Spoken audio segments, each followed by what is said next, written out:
kita dengar selama ini suara Habib Bahar ceramah, ternyata tidak ada yang dapat memadamkan seperti pesan proklamator, pesan Panglima Perang Jenderal Sudirman, kau boleh cabik-cabik dagingku, kau boleh robek-robek jantungku, tapi jiwaku tak bisa kau bunuh, tak bisa kau habisi, tak bisa kau penjarakan.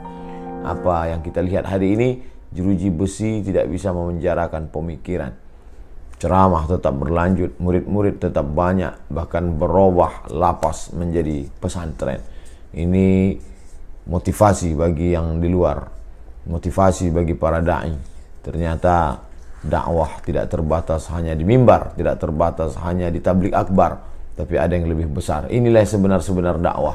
Ud'u ila sabili rabbik, ajaklah orang ke jalan Allah Subhanahu wa taala. Dari jalan lalai ke jalan zikir, dari jalan setan ke jalan Allah, dari jalan lupa ke jalan ingat, dari jalan berpecah belah kepada jalan berpegang teguh kepada tali Allah. Semoga kita semua dapat diberikan istiqamah dan husnul khatimah. Terima kasih, mohon maaf atas segala kesilapan. Waffaqana Allah lima yuhibbuhu wa yardah. La tansani min husni da'watikum. Wassalamualaikum warahmatullahi wabarakatuh. Bagi para pemuda dan pemudi yang selama ini telah dengan setia mengikuti daripada perjuangan Habib Bahar bin Smith yang merupakan seorang Habib muda, Habib yang energik, Habib yang penuh semangat, Habib yang selalu mengatakan yang hak itu hak, yang batil itu batil, Habib yang selalu dengan lantang melawan segala kezaliman, laumata laim, walaupun seisi dunia harus mencerca dan mencacinya.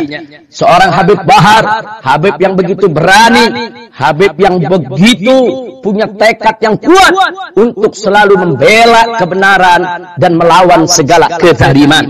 Karena itu kepada para pemuda dan para pemudi yang selama ini selalu mengikuti jejak perjuangan Habib Bahar bin Smith, kita sampaikan apresiasi, kita sampaikan penghargaan, dan dari kota suci Makkah terus saya dorong agar pemuda-pemudi tidak pernah jenuh, tidak pernah kapok untuk berjuang di jalan Allah. Dari Purwakarta.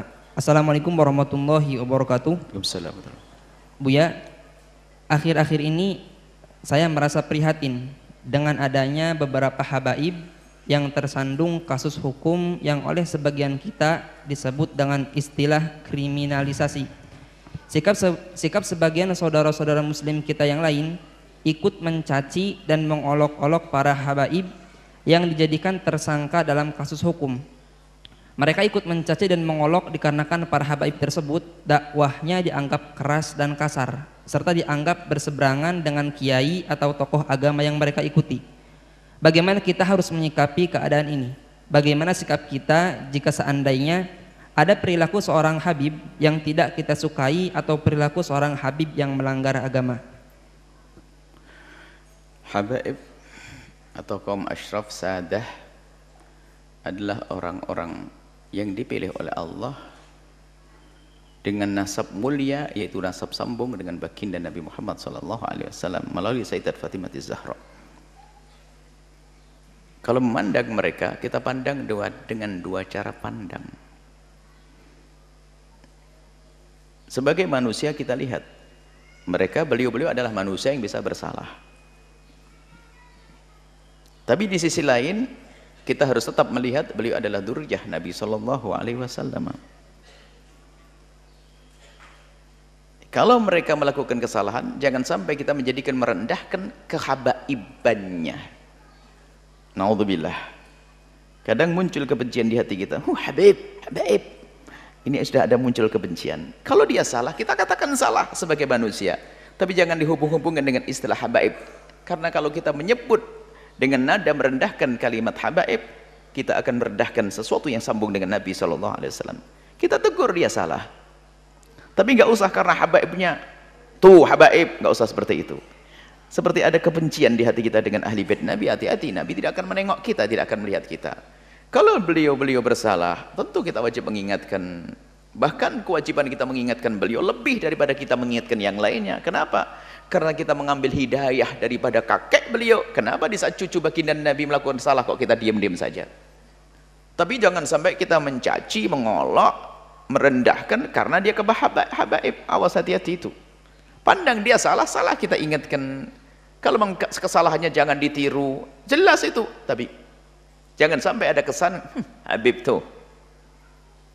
Akhirnya kita merendahkan nasab mulia baginda Nabi SAW. Saat itu kita akan runtuh menjadi rendah.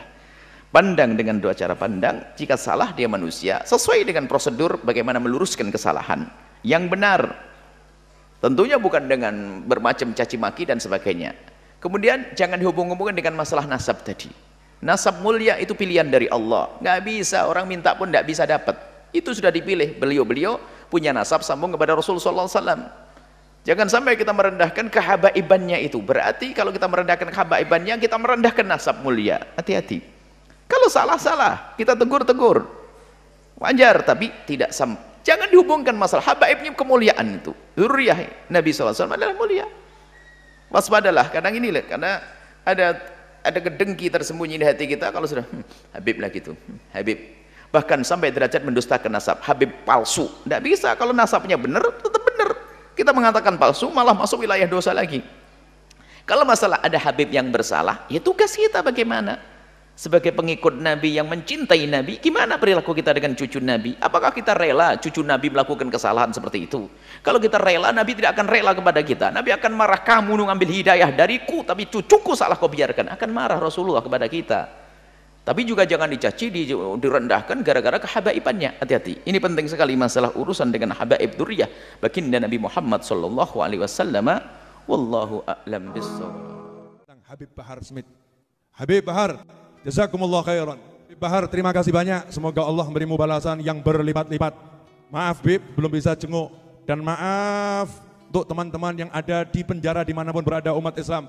Kami para ulama belum bisa menyampaikan Anda dengan benar, belum bisa ngajar Anda dengan benar. Alhamdulillah, Habib Bahar Smith telah membuktikan di Polda Jabar, beliau bisa mendidik para nabi menjadi hafal hadis-hadis Nabi Muhammad SAW.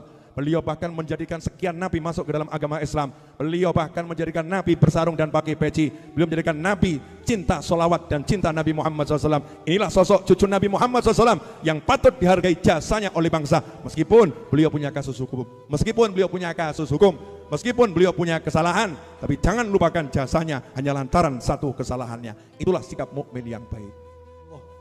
Mau di penjara berapa bulan sudah bisa mengislamkan orang, bisa membuat orang jadi sholat, jadi hafal 80 hadis dan seterusnya. Jenengan di Masjid Ar-Raudhah bertahun-tahun sama saya, satu hadis pun nggak jenengan hafal. Hebat Habib Bahar itu, kalah saya. Masya Allah, itu luar biasa. Ini loh yang saya ajarkan. Lihat ini yang diajarkan Pak Novel begini, ada ulama cintai. Jangan hujat, jangan caci, jangan maki, jangan benci, cintai. Lihat hasil karyanya, perkara punya salah, ya kita maklumi salah. Punya proses hukum, ya biar diurus sama hukum. Cintaku gak akan berubah, gitu loh. Paham ya? Jasamu gak akan kami lupakan. Oh itu yang diajarkan Nabi Muhammad SAW.